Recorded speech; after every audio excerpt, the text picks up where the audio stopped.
د طبیان د کلتوري او ټولنیزو فعالیتونو مرکز په کابل کې د سلواغې 26مه د شوروي اتحاد د لښکرو د وتلو کلیزه په ځانګړو مراسمو سره ونمانځله. د دغه کلتوري مرکز مسؤلین وایي چې شوروي اتحاد د نړۍ یو داسې ځواک و چې ډیری هیوادونه یې تر خپل ولکې لاندې راوستلي وو، خو د افغان مجاهدینو سپېڅلو مبارزو دغه ستر پوځ له هیواده وتلو ته اړ کړ او اوس شوروي اتحاد له منځه تللی. همدارنګه په وروستیو کې امریکا او ناټو د نړۍ زبرځواک هم په افغانستان کې له شرموونکې ماتې سره مخ شو.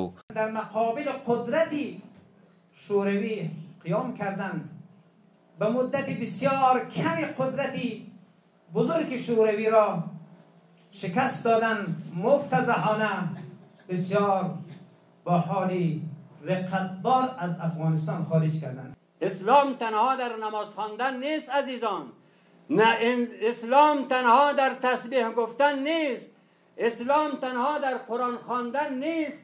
اسلام یک مجموعه دستورات هست که انسان باید به همه اینها عمل بکند. اسلام عدالت دارد، اسلام جهاد دارد، اسلام امر به معروف دارد. همدامهال د طبیان د فعالیتونو د مرکز مشر د شوروي اتحاد د ړنګېدو د کلیزې د نمانځنې په مراسمو کې د سلواغې 26مه یوه تاریخي ورځ یاده کړه.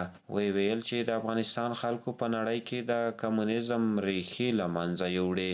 همون گونه که در 26 دلو سربازان به اصطلاح شوروی سرشکسته از افغانستان بیرون شدن، سربازان آمریکایی هم 3 سال پیش از افغانستان سرشکسته بیرون شدن و جهاد مردم افغانستان پیروز می شود. د دغه مرکز مسؤلینو په تیر حکومت هم نیوکه وکړه. ویل چې امریکا او تیر حکومت په 20 کلونو کې هزاره قوم ته هیڅ پاملرنه نه ده کړې او د دغو خلکو لپاره یې ښوونځي، روغتونونه او نور تاسیسات نه دي جوړ کړي.